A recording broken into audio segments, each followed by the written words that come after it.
Napakalaki pong hakbang na maging kaisa ng Capitol on Wheels dahil mas napapabdali po natin ang access sa atin pong mga kababayan, lalo na po dito sa Mabini, Batangas. Ang pagkakaroon po ng ganitong aktibidad ay isang patunay na ang gobyerno na mismo ang lumalapit sa tao.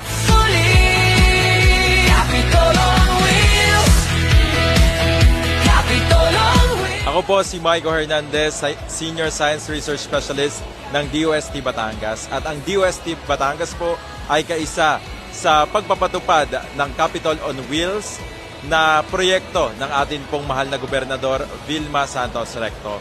Ang DOST Batangas po hatid ang iba't ibang programa na kaakibat ng Hearts Program ni Governor Vilma Santos Recto. At kabilang dito ang e-education kung saan tampok po namin ang scholarship program ng DOST para po sa mga incoming third-year college students.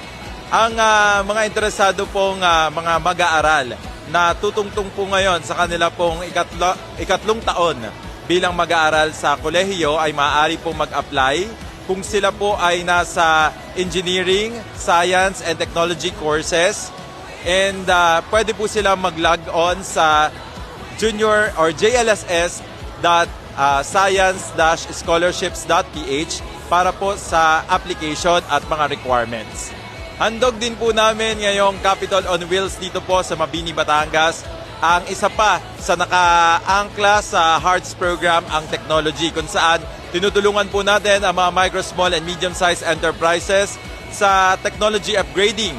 Maaari po silang matulungan ng DOST na makabili ng mga makinarya, mapataas ang produktibidad at makapag-pates ng kanilang mga products, makapagpa-analyze ng kanilang shelf life at nutritional value sa pamamagitan po ng technical assistance mula po yan sa DOST. At gayon din po sa atin pong mga kooperatiba, meron po kaming libreng tulong sa kanila, mga makinarya na magpapabilis ng kanilang mga proseso at magpapataas ng produktibidad.